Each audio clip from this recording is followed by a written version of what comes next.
Welcome, everyone. I'm Ed Sealover, senior reporter with the Denver Business Journal, and I'm speaking here today with Scott Cohn, special correspondent for CNBC, about the rankings list, America's Top States for Business. We're going to be talking a lot about where Colorado is placed. Scott, first explain to me, as someone who puts together these rankings, how do you assess Colorado as a state to do business? It earned the number 4 ranking overall this year, which certainly is high, but in individual categories, it ranked anywhere from 1st to 36th. So how does it compare to other states in this sense? Probably worthwhile to explain a little bit about how we do this. We've been doing this study now for 15 years, and always with a pretty much the same kind of formula. We first start with 10 categories of competitiveness, things that make a state a good place to do business. So we're talking about cost of doing business, infrastructure, quality of life, or what we call life, health, and inclusion, workforce, economy, business friendliness, technology and innovation, access to capital, education, and cost of living. And then we look at how those things are weighted with their different importance from year to year. And so what we do is we go through every state's economic development marketing materials, and we count up basically how many times a particular selling point is mentioned. So this year, every state was mentioning workforce in a big way. That's the heaviest weighted in our category. We really always aim for hard data as opposed to opinions, basically to see if states are delivering what they promise. And Colorado historically has done very well. And as you said, 4th place overall this year. Let's start with the good news. It's the number 1 state in the country for workforce, which you were just mentioning there. Yeah, workforce is very, very important. We all know about the worker shortages, and we also know about basically the demographic. We look at whether states are doing well with attracting workers. So we look at migration patterns. We look at training programs. This year, we're looking more than in the past at things like career education and community colleges, because that's what we're hearing from site selection experts as we seek to rebuild the national supply chain. Companies are looking for places where they can get skilled workers, not necessarily the STEM workers, which we've been looking at for a while, but also people who just have industry recognized skills and can hit the ground running. Again, Colorado does very well pretty much across the board in these areas. It is the second best state in the country in terms of educational attainments. That's adults holding bachelor's or graduate degrees. Does very, very well in that area, and it continues on from there. You know, Colorado obviously does well in these areas. Are there things it's doing differently in these areas? Were there things that stood out about how Colorado offers training or workforce education? In areas like career education, Colorado kind of falls in the middle. And the way that we're measuring that is looking at people of working age who hold certificates or industry recognized credentials, again, that can hit the workforce. Colorado kind of fits in the middle of that. Where Colorado does really, really well, though, again, is STEM workers, and just basic educational attainment. We also look at right to work states, and we know that Colorado has what they like to call a hybrid system. I'm sure you know. So Colorado does get some points on that, as opposed to states that are not right to work states and do not score points in that particular metric. You went out of your way this year to explain that life, health, and inclusion are becoming more important factors in business decisions. Why is that? And how should a state like Colorado that's ranked 12th but scored a C+ look at what it's doing and what it can do better?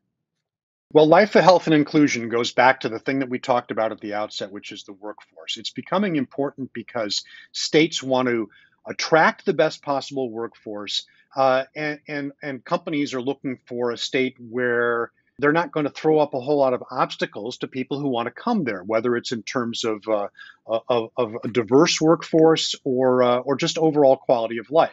Now, one of the things that Colorado has succeeded in doing is aligning with companies' brands. This is what brought VF Corp out here, for example. I know that is a hard metric to categorize, but how do you look at, say, the social and political climate, if at all, in your rankings, and how that is able to coalesce with companies looking to move or expand in a state? Companies may have different reasons for locating different places, but we do look at things in terms of where workers are going to feel comfortable, where you have basically a good quality of life. So that's where we look at inclusiveness in terms of discrimination protections, in terms of some years in the past, not this past year, we looked at just like recreational attractions and things like that, and that may come back into the picture. Healthcare, things that will make a state attractive to workers. And I think that's some of what you're talking about as companies look to Colorado. I mean, there is obviously a Colorado brand that's been around for a lot longer than our top states for business study has been. That may very well be a selling point. On the flip side, Colorado ranked below the national median in just two categories: cost of living and cost of doing business. Does that mean that we're just not that cheap anymore, or that the state has gotten full-blown expensive to do business in? And how much is that going to affect a company's decision-making process? Well, it's expensive in some areas, and in the areas where it's expensive, yes, that's a detriment, just kind of by definition. Cost of living is what it is. We're all dealing with inflation. Colorado is an expensive state to rent office space or industrial space. That hurts the workers there because it's a great workforce. They also command high wages, and that hurts the cost of doing business there. A lot of companies will sort of balance that out. You know, we want the best possible talent, and we're willing to pay for it. We look at areas like enterprise zones, targeted development areas. The state finishes kind of in the middle there. So there's some great things in terms of the cost in Colorado. In some areas, like in wages, I guess the thinking is you get what you pay for. You don't have a specific category for ranking incentives. And yet it seems that often at the Capitol, discussion turns to how big incentives are and how much they may matter in a company's process. How much do they matter from your research? And how should states like Colorado, which has limited and modest incentives, view that strategy? Well, we look at incentives as a component of the cost of doing business and also as a component of access to capital. There are incentives that, in terms of loan guarantees and things like that. It's less of an issue than it was, again, 15, 16 years ago when we were starting to look at this. Now it's more of a sort of a way to seal the deal. Or a way to, if a company is choosing between state A and state B, and state B is offering a little bit more money, and they're all else being equal, they may go with the incentives. But companies know that if I'm going into a state that, for example, doesn't have a great workforce or doesn't have great infrastructure, but they've given me $1 billion in incentives, well, I may spend some of that money back trying to lure workers or trying to build my own infrastructure. So they nowadays seem to put incentives in a lot more perspective than they used to. Again, it's maybe a way for a state to seal the deal, but that alone is not going to attract business. Now, how do you look at upskilling and reskilling, specifically when you're looking at, say, the inclusion ranking? How much do these matter when you're judging how good a place a state is to do business? That's an area that we look at in terms of workforce. So when we're looking at training programs and the outcomes of the training programs in a particular state, that would be a component of the workforce. And it's important. It's something that's been going on for a long, long time. And so companies are definitely looking at the pool of uh, talented workers from a STEM or tech standpoint, college graduates, but also industry recognized certificates. And so we're looking at the outcomes of those sort of upskilling and reskilling efforts in terms of, what's the pipeline of workers that are coming into the system with skills, and what is the state doing to train and retrain workers? That's all a big piece of the workforce category. Okay. Another area I'm curious about: how much is workforce as a business retention strategy a matter to you? I mean, when you're looking at workforce in terms of not being able just to attract businesses, but to retain them, how much does that matter?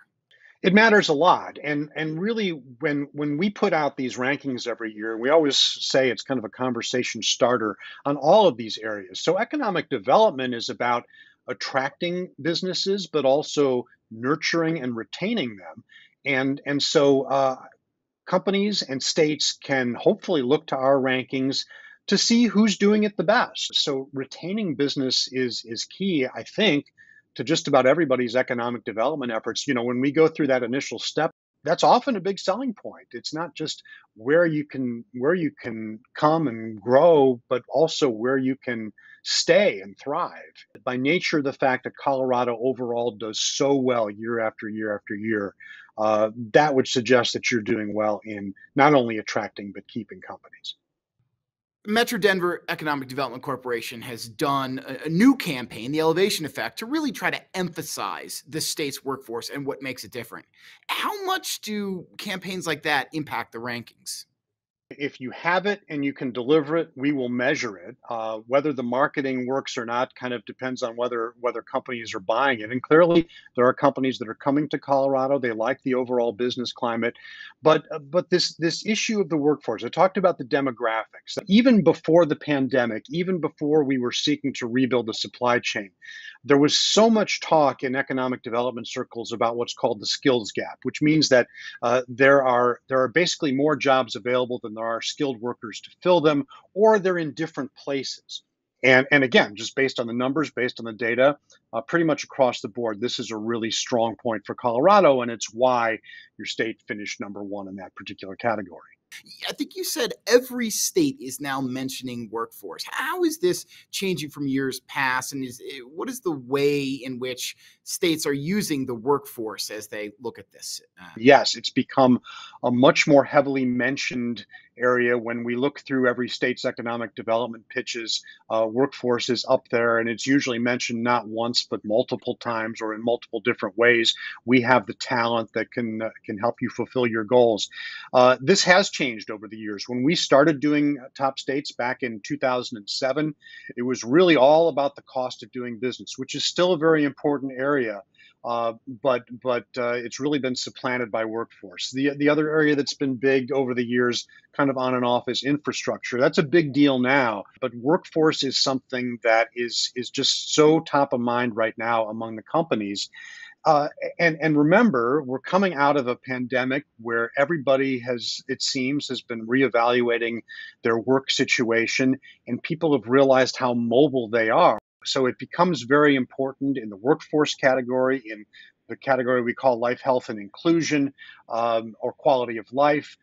These are really important competitive battlegrounds, and I don't see that changing anytime soon. Colorado's biggest jumps from the 2021 rankings to 2022 were in the categories of business friendliness and education. Why was that? What's the state doing differently now? We wanted to look this year at emerging industries, particularly cryptocurrency and cannabis. And I don't have to tell you about how Colorado has led the way in legalization of cannabis and really set the pace for the rest of the states.